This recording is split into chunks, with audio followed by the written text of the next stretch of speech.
সতেজ টিভি সুন্দরের জয়গানে আপনাকে স্বাগত।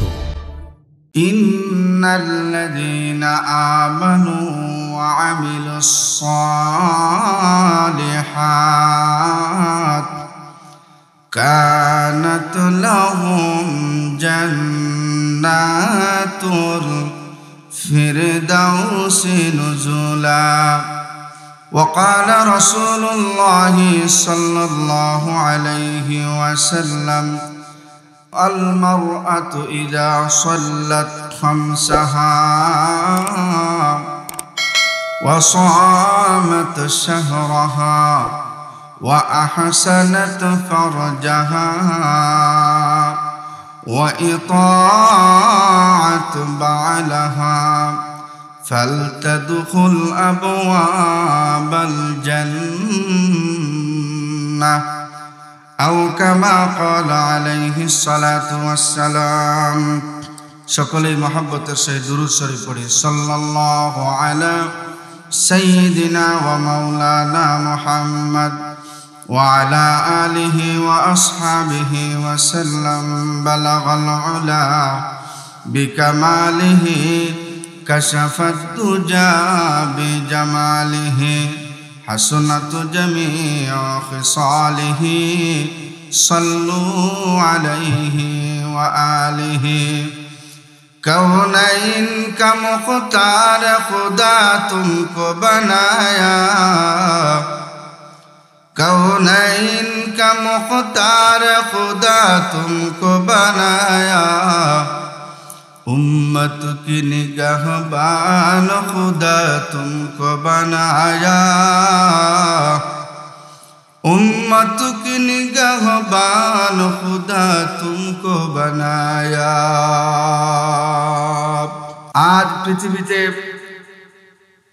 नास्तिक मुर्तादेरा माथा छाड़ा दिए माथा उঁচু করে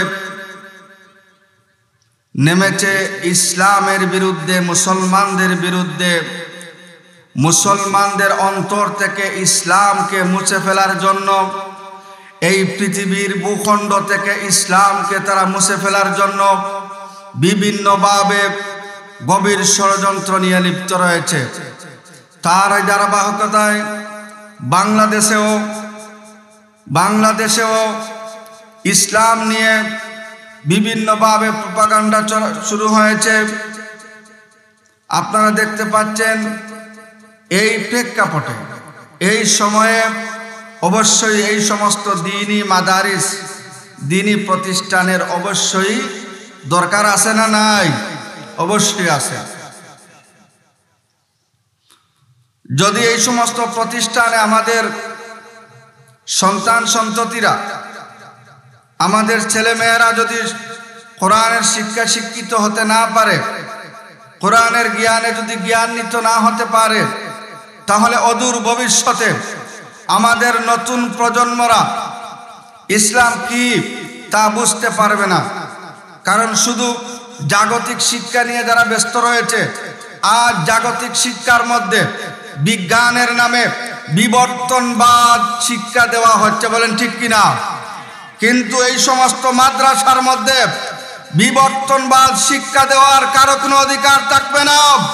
এই সমস্ত মাদ্রাসা দারুল উলুম দেওবন্দের সিলসিলায় এই সমস্ত মাদ্রাসা উলামায়ে কেরামের তত্ত্বাবধানে পরিচালিত হচ্ছে। তাই উলামায়ে কেরামের এই তত্ত্বাবধানের মধ্যে কোনো নাস্তিকদের নাক গলানোর কোনো অধিকার থাকবে না ইনশাআল্লাহ। এই জন্য এই সমস্ত প্রতিষ্ঠানকে আমরা আঁকড়ে ধরতে হবে। এই সমস্ত প্রতিষ্ঠানের উন্নতি অগ্রতির ভূমিকা নিয়ে আমরা ময়দানে ঝাঁপিয়ে পড়তে হবে ইনশাআল্লাহ। এই সমস্ত প্রতিষ্ঠান যদি টিকে থাকে, নাস্তিকরা যতই তারা লাফালাফি করুক না কেন, বাংলার জমিন থেকে, পৃথিবীর জমিন থেকে ইনশাআল্লাহ ইসলামকে মুছে ফেলতে পারবে না ইনশাআল্লাহ।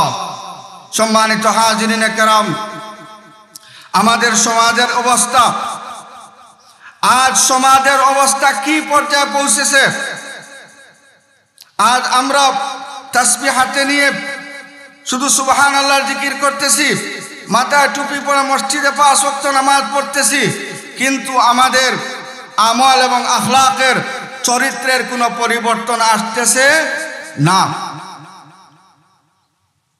আমরা নামাজ পড়ি 5 ওয়াক্ত, কিন্তু অনেক 5 ওয়াক্ত নামাজি দেখা যায় 5 ওয়াক্ত নামাজ পড়ি, কিন্তু আমরা সুদ থেকে বাঁচতে পারতেছি না। বলেন ঠিক কিনা? কথা বলতে হবে আপনারা। অনেক নামাজি দেখা যায় মসজিদে 5 ওয়াক্তের মুসল্লি, কিন্তু ঘুষ থেকে বেঁচে থাকতে পারতেছেন না। অনেক মুসল্লি, অনেক মুরব্বী দেখা যায় সমাজের বিচারক, সমাজের আইন বিশেষজ্ঞ, তারা সমাজের বিচার বিভাগকে তারা রায় দিয়ে উলট পালট করে 5 ওয়াক্ত মসজিদে এসে নামাজ আদায় করে, অথচ দেখা যায় 500 টাকার বিনিময়ে ন্যায়কে অন্যায় বানিয়ে দেয়। বলেন ঠিক কিনা? আপনারা আমার কথায় বেজার হইতে পারেন, বেজার হইতেছেন কি? বেজার হইতে পারেন, কিন্তু সমাজের অবস্থা কি এইরকম না? আজ 5 টাকা চায়ের বিনিময়ে, রং চা লাল চায়ের বিনিময়ে সমাজের বিচারকরা আজ ন্যায়কে অন্যায় করতেছেন। আজ অন্যায়ের পক্ষে রায় দিয়ে তারা ন্যায়কে কলুষিত করতেছেন। বলেন ঠিক কিনা? তাহলে তো সমাজ পরিবর্তন হচ্ছে না। আমি 5 ওয়াক্ত নামাজ পড়তেছি, সমাজ পরিবর্তন হচ্ছে না। 5 ওয়াক্ত নামাজ পড়তেছি, সুদ থেকে বেঁচে থাকতে পারতেছি না। 5 ওয়াক্ত নামাজ পড়তেছি, কিন্তু আমি ঘুষ থেকে বেঁচে থাকতে পারি নাই। কেন? কারণ কি? সমাজের পরিবর্তন সবাই চায়, সমাজের পরিবর্তন সবাই চায়। তাহলে 5 ওয়াক্ত নামাজ পড়ে মসজিদের মুসল্লি, কিন্তু মুরব্বি আনাতে গিয়ে ন্যায় অন্যায়ের দিকে লক্ষ্য করে না। সবাই সমান নয়, কিন্তু সকল মুরব্বি সমান নয়। 2-4 জন রয়েছে সৎ মানুষ। এই রকম সৎ মানব যদি দুনিয়ায় না থাকতেন, তাহলে দুনিয়া টিকে থাকতো না। এই ঘুষের চুয়াচে এই সমাজের মধ্যে রয়েছে। এবার এই সমস্ত দুনিয়ার দিকে যদি আমরা দাবিত হই, দুনিয়ার দিকে যদি আমরা আকৃষ্ট হই, তাহলে অচিরেই আমাদের মধ্যে আযাব আর গজব নেমে আসবে। বলেন ঠিক কিনা? আপনারা জানেন ওই সিরিয়া এবং ওই যে তুরস্কের মধ্যে ভূমিকম্প হয়েছে, ওই ভূমিকম্পে হাজার হাজার মানুষ নিহত হয়েছে। 40 সেকেন্ড ভূমিকম্পের মাধ্যমে শত শত হাজার হাজার বিল্ডিং, প্রাসাদগুলা ভেঙে মাটির সাথে মিশে গেছে। কেন? কারণ কি? আমাদের আযাব আমাদের মধ্যে আসতেছে, আমাদের গুনাহের কারণে এরকম হচ্ছে। এই জন্য সমাজে পরিবর্তন আসতে হবে। আমরা আল্লাহর ভয় অন্তরের মধ্যে ঢুকাইতে হবে। আল্লাহর ভয় আর আল্লাহর প্রেম প্রীতি যদি অন্তরের মধ্যে ঢুকাই রে ভাই, আমার আল্লাহ রাব্বুল আলামিন অবশ্যই আমাদের সকল আমলগুলোকে কবুল করবেন এবং মরণের পরে আমাদেরকে নাজাত দিয়ে দিবেন। সমাজে আমাদের পরিবর্তন নাই। আবার সমাজে পরিবর্তন আনতে হলে তাকওয়ার প্রয়োজন। কিসের প্রয়োজন? তাকওয়ার প্রয়োজন। আর তাকওয়া ঢুকাইতে হলে সত্যবাদীদের প্রয়োজন। কাদের প্রয়োজন? আর সত্যবাদী কোথায় থেকে জন্ম নেয়? মাদ্রাসা থেকেই সত্যবাদীরা জন্ম নেয়। বলেন ঠিক কিনা? আজ যদি মাদ্রাসায় কোরআন শিক্ষা করে, মাদ্রাসায় পরে হাফিজা কোরআন হয়, আলিম হয়, দিন শিখে, যখন বিচারই হবে, বিচারে গিয়ে আর 500 টাকা ঘুষ নিবে না। বলেন ঠিক কিনা? কোনো আলিম হলে ঘুষ খাইনি, দেখাইতে পারবে না। লো মেসা বিচারকে 500 টাকা খাইছেন। আর যদি খাইয়া তা হয়, তাহলে এই আর আলিম নাই, হক্কানি আলিম না, আর উলামায়ে সু হয়ে গেছে। ঠিক কিনা বলেন? তাহলে আমার কথায় বেজার হইবা না। অনেক দেখা যায় 5 ওয়াক্ত নামাজ পড়েন, কিন্তু ঘুষ খায়, সুদ খার, সুদের লগে জড়িত আছে, আছে না নাই? সুদের টেকা আনে, সুদের টেকা দেয়। তো ইটা নামাজ পড়িয়া লাভ হইব নি? এই সমস্ত নামাজি শুধু নামাজি হলে হবে না। আল্লাহ তাআলা তাদেরকে কি বলেন? কোরআনের ভাষায় বলবো না আমার ভাষায় বলবো? কোরআনের ভাষায় বলবো, তো আমার কোনো ভাষা নাই। আমার আল্লাহ বলেন, ইযা জাআকাল মুনাফিকুন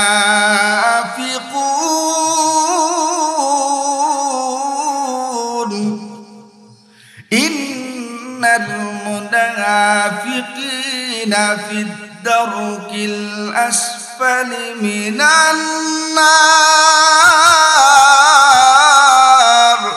আল্লাহু আকবার বলেন।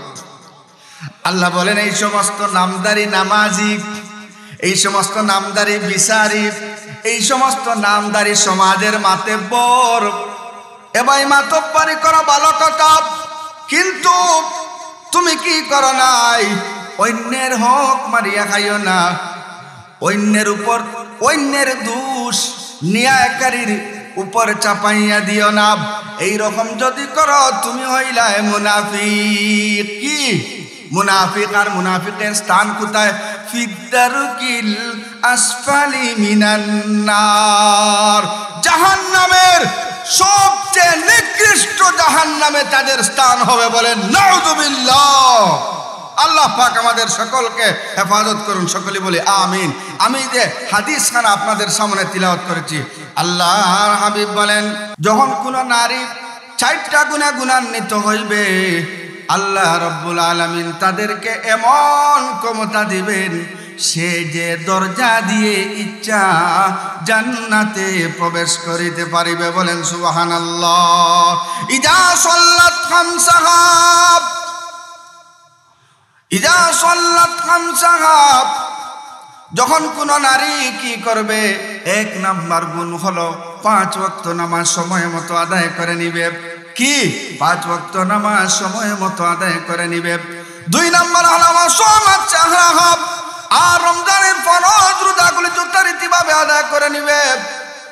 ওয়া আহসানাত ফারজাহা, আর কি করবে? তার সতীত্বের হেফাজত করবে। 3 নাম্বার গুণ হলো। 4 নাম্বার গুণ হলো ওয়া ইতাআত বালাহা, তার স্বামীর আনুগত্য স্বীকার করে নিবে। এই 4টা গুণে গুণান্বিত নারীদেরকে আল্লাহ রব্বুল আলামিন তাদেরকে জান্নাতে এমন অধিকার দিয়া দিবেন, যেই দরজা দিয়ে ইচ্ছা তারা জান্নাতে প্রবেশ করিতে পারিবে। জুড়ে বলেন সুবহানাল্লাহ।